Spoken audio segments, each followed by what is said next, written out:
Tapos kung nagluto guys, ito nagbubukas na naugasan ko na yung mga iba hindi pa. So magtitimpla ako ng kape ko guys. And naghatid yung amo ko ng bata. Tapos nandiyan pa yung lalaki. Makalis siya, saka na ako maglilinis. So magkakape muna ako guys. Nagsangag ako. May tinira akong sangag para sa mamayang tanghali.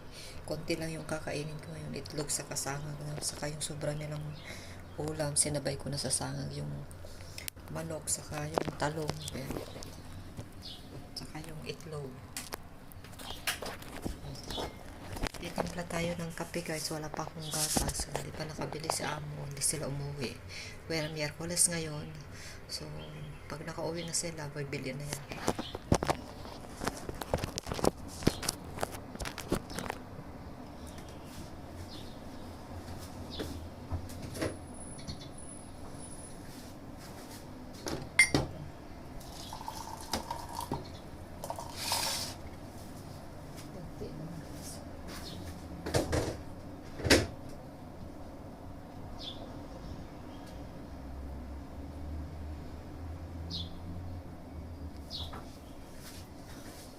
Ito yung kape. Ang liit-liit. Binili. Sobrang liit. Ito na yung pinakamaliit na nakita ko. Yung asukal brown.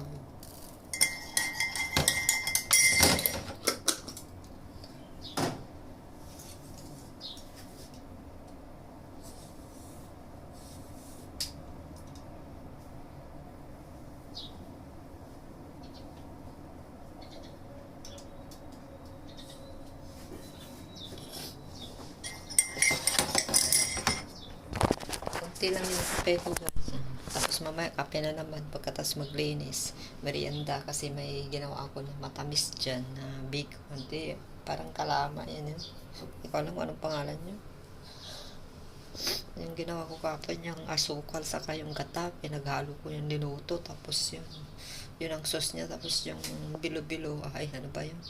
Parang bilo-bilo yung pinagsabay ko kasi yung arena kaya medyo magaspang. Yung gumawa ko ng dila-dila. Niluto ko lang sa tubig na mga kumukulo. So, yun. So, mamaya ko na ito kakape. Mamaya ko yan ikakape. So, yan yung merienda ko. Inuubos ko kasi yung glutinous ko. Glutinous rice. Matagal na dyan. Meron pa isang beses ko gagawin. Ito guys, yung itlog. Nilaga. Sa kanila sangag. Yung gumawa ko ng sushi. Kaya yun, nag-upload ako. Mapanood yung sushi. Natagalan ako ng paggawa ng sushi. Siyempre, nag-ano pa ako. Hinugasan ko pa yung mga gulay, naglabas, tapos nag-ready. Hiniwa-hiwa ko muna, saka ko ginisa, ganun.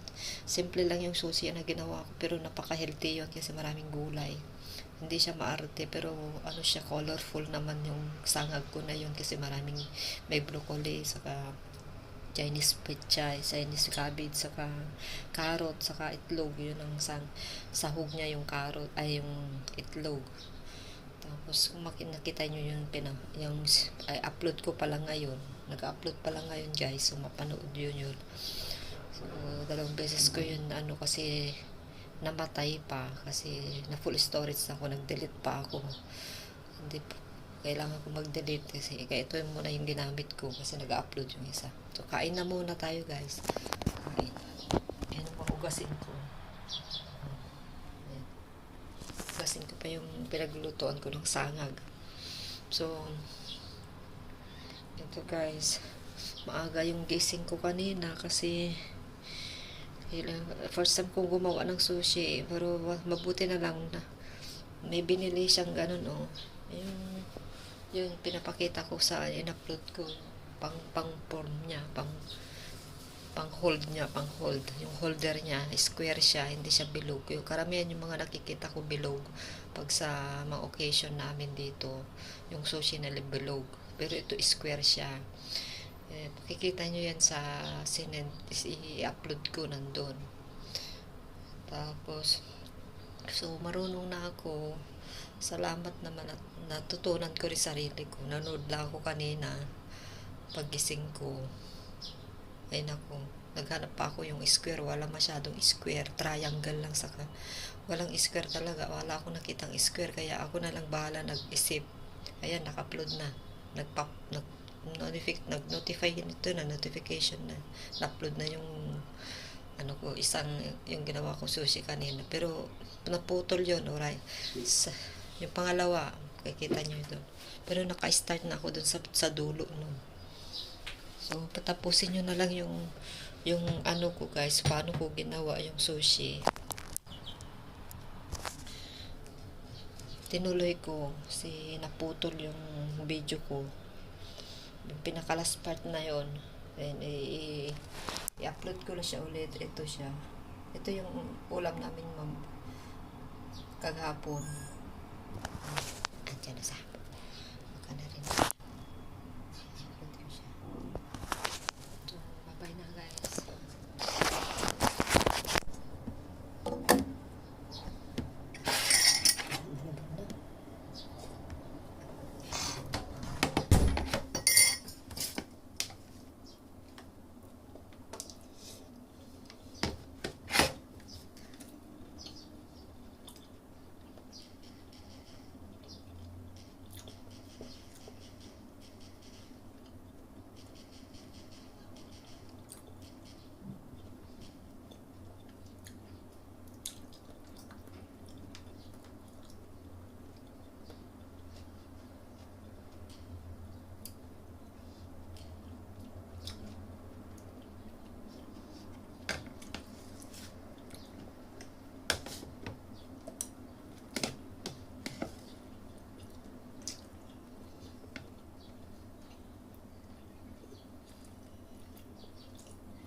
No?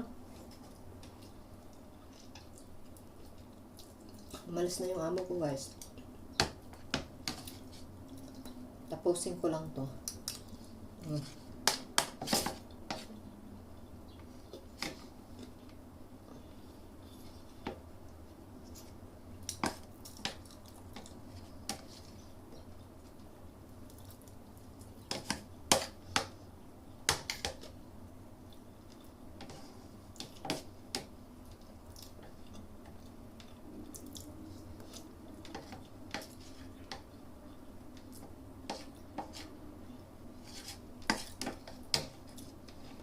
Ayan guys, nag-upload ako sa isang cellphone.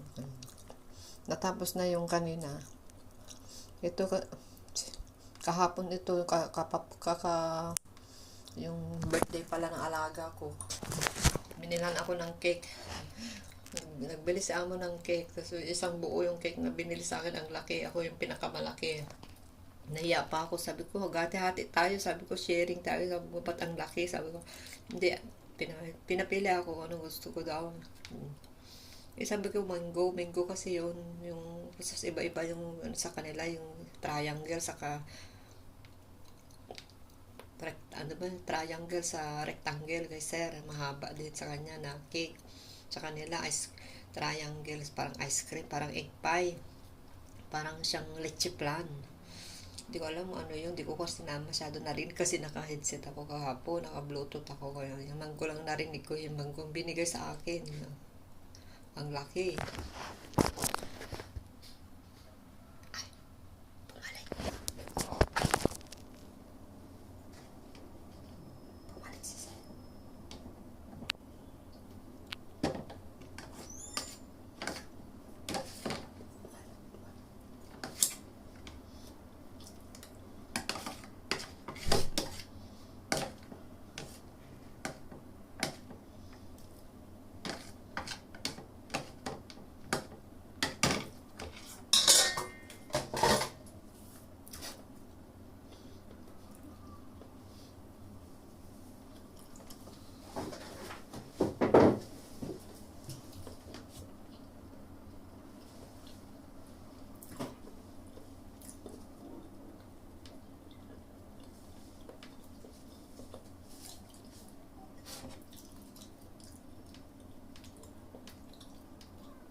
Ayos.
Ito yung ginamit ko.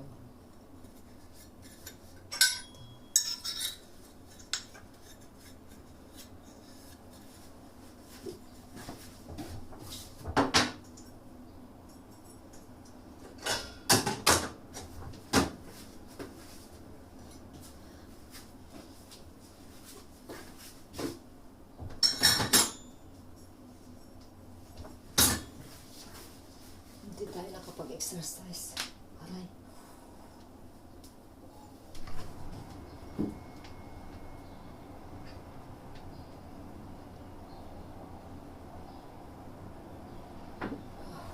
Sakit yung mga buto-buto natin, kaya hindi tayo nakapag-exercise kasi yan yung ginawa ko first time ko, hindi ko ma-control yung oras ko. Hindi ko alam paano, hindi ko na i-manage yung oras ko sa sobrang yung excited ko na maggawa ng sushi, kaya wala akong oras na tas ang sarap pa matulog, grabe, alas 5 yung alarm ko.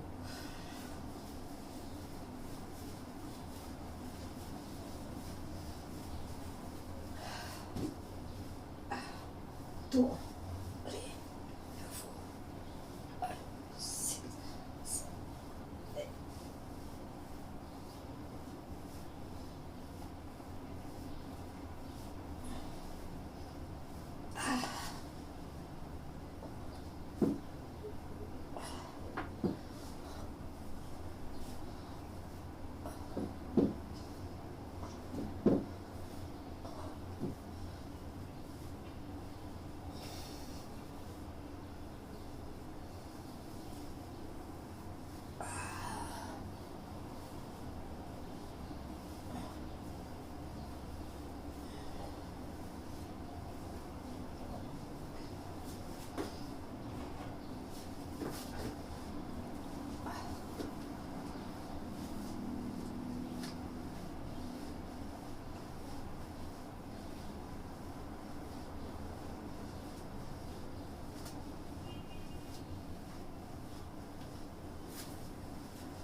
Oh, 20 minutes na aking video guys. Antayin ko lang siya mamamatay. Full storage na aking video. Mga set. Dami kasi mga video sa pictures na ayaw ko pang burahin.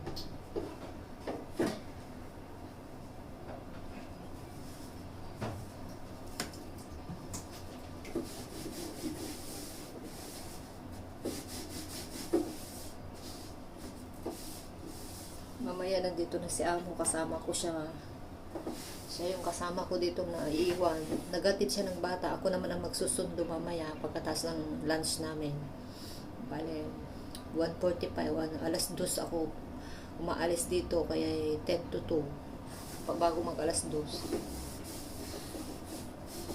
Pagdating ko, yun, magluluto, maglalaba, magluluto, ganun ulit. Daily routine. Pabalik-balik na trabaho guys. Hindi nakakasawa. Sabi ko noon, gusto ko rin maiba ng trabaho, nakakasawa, pero kailangan kailangan.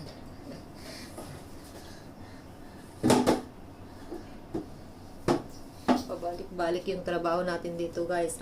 Ang ginagawa ko na lang para hindi ako maboring, acceptin ko na lang, tanggapin ko lang na ito yung trabaho ko. Tapos kailangan alam niyo yung motto na love your work, sabi niya, love your work and then do not love money, but love your work and then money will love you. Ayan, ganun pala yun. Ngayon ko lang naalala, love your work and money will love you. O syempre, pagmahalin mo yung yung trabaho mo, yung pera ang pupunta sa'yo, magmahal sa'yo, pupunta ang pera sa'yo. Hindi mo dapat yung pera lang yung tinitignan mo, kaya yung trabaho mo, kasi yun ang yun ang dahilan bakit ka nakakapera. Kaya ngayon guys, tipid-tipid na muna tayo ngayon. Kasi magbabayaran na naman yung alaamo, yung anak ko kanina, nausis ko, nagagalit ako, nag-message pa siya, inabot pa ako ng ilang minuto, nag-reply sa kanya, tapos tawag siya ng tawag, pinapatay ko, sabi ko hindi ko marinig, tapos hindi ko binubulyong kasi magising sila. Tapos wala akong headset, saka wala akong bluetooth na gamit. Tapos sabi ko, nag-chat na lang siya, may babayaran na naman daw siya ng 500. Friday daw yung kagabi natulog yun, na nakita ko kasi pag tulog na tulog, puyat siguro, sabi napagod siguro sa school nila, sabi ng asawa ko, hindi ko na siya nakausap. Hindi niya rin nasabi sa akin. Ngayon niya lang sasabihin, nagluluto ako, sa mamadali na. Sabi ko, sus ka, sabi ko, pinagalitan ko, ngayon mo lang sabihin. Sabi ko, bukas na lang, kasi Friday daw, deadline. Sabi ko, 500. Ano yung 500? Pakita mo sa akin yung proof ng GC nyo. Ano yung 500?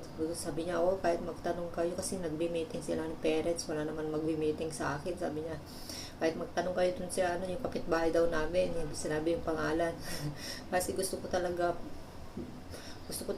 yung malaman yung totoo, kung talaga nagsasabi siya ng totoo. Sabi niya, kahit magtanong kayo dun sa ganito si Auntie Belin. Yun, sabi ko, yun, naniwala na ako. Kahit sino kayo magtanong, sabi niya, yung mga pumunta na nag-meeting, sabi niya, sige, bukas na lang. Sabi ko, sus ka, bakit mo lang sabihin? Sabi mo, may trabaho ako, late na ako, nagmamadali na ako. Sabi ko, guray, sandali. Sabi ko, yun, thumbs up na siya. Kala ko umalis na siya kasi tagal pa ako nag-reply. Ang dami niyang sinabi din. Papasok din sa school yun. Sabi ko, malilit na ako sa trabaho, oras ng trabaho ko, sabi ko, kasi hindi pwedeng kasi yung oras ko dito, may oras kami dito ni Amo. Ganun din sila, nagta-timer din sila sa oras, kaya ganito yung kabisi yung mga tao dito, kaya ako natututo na rin ako sa oras. Kailangan tumupad ka din sa oras, kasi pag sobrang aga ko naman pumunta sa kusina, magigising sila kasi maistorbo yung tulog nila, kasi maliit lang yung bahay. Hindi pwedeng mag-advance na maggawa ng trabaho. May oras din kami dito, lahat kami may oras, oras ng tulog, oras ng pahinga, oras ng pagkain. sinusunod kasi may ginagawa pa sila, yung nakain na sila, tapos babalikan na naman nila yung trabaho ni Amo sa yung bata, yung lesson niya kahapon. Kaya maganda ngayon kasi nag-usap na kami na Amo na hindi din magpuyat. Yun. Kaya yung oras ng paglalaba, sabi ko, ayaw ko yung maliit na paglaba mo. Sabi ko, kaya hindi na siya naglalaba ng gabi. Kasi mapupuyat tayo, kaya makasasakit tayo, ayaw ko mapuyat. Sabi ko, yun. Kaya nag-usap na kami ni Amo, kaya magaan na yung trabaho. Magaan lang yung pakiramdam pag kayo ay give and take sa gusto. Yung oras ng trabaho, give and take, ganun. So, dito talaga work busy ang mga tao dito, busy talaga, as in mga employer busy talaga. Kaya pagkausap mo sila, pagtatanungin pa ako ng Amo ko, you have a minute, sabi niya sa akin. Ilang beses niya yung sasabihin yung 3 times na yata yung buti na lang natutunan ko yung ganun, you have a minute, sabi niya. Yes ma'am, why? Sabi ko, tatanungin niya kung may oras ka makipag-usap sa kanya. Sabi ko, yes ma'am, sabi ko, kasi mahalaga yung oras sa kanila, guys. Kaya yun ang totoo dito sa Hong Kong. Kailangan yung oras mong pakipag-usap, may limit din yan. So, yung pag nagtatrabaho ka, ayaw niya maisturbo ka, ganun. You have a minute, sabi niya, may oras ka ba? Tapos kakausapin niya ako yan. Kaya alam ko na mahalaga yung oras dito, guys. So, ganun talaga. Ayan. Kailangan ko din umalis kasi may CCTV din. Kailangan ko tapusin to, guys.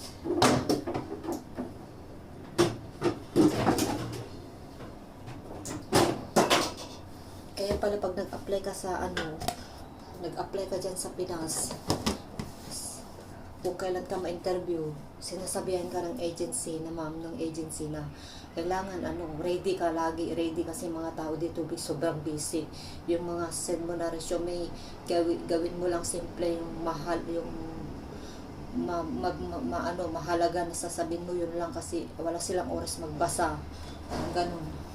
Kaya pala nababasa ko yun sa mga sa mga suggestion nila, sa mga advice ng mga ma'am ng agency dito.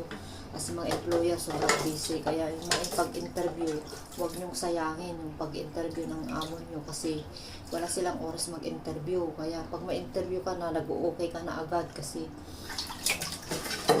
hindi natin alam kung may interview pa na maraming mag-interview sa'yo. Wala, kaya i-grab mo na agad. Yung mga iba dyan doon sa Pilipinas, 3 yung nag-interview sa akin noon, 3. Kasunod-sunod yan ng tanghali.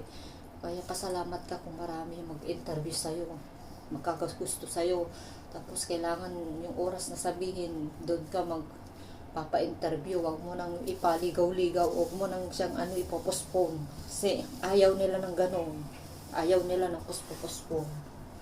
So guys, 29 minutes na, 1 minute na lang, gawin mong 30 minutes to. So papatay ko na, kailangan ko na rin umalis. Bumalik sa amo kanina pero hindi ko na narinig na nagsarado ng pintuan. Ewan ko lang bakit siya bumalik. So narinig ko yung unang pagsarado niya, pero pagbalik niya may ng susi, bumalik siya. Hindi ko alam, balis na siya. Tignan natin, guys.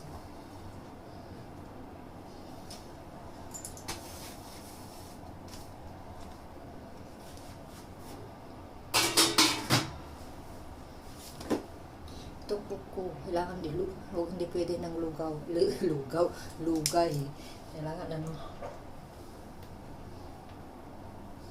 ako, guys, kakaligo ko kahapon, sobrang winas ko ng mahigi ng buhok ko kasi sobrang tagal na hindi naligo. Ubos ko na yung shampoo ko. Sige, bye bye na, guys.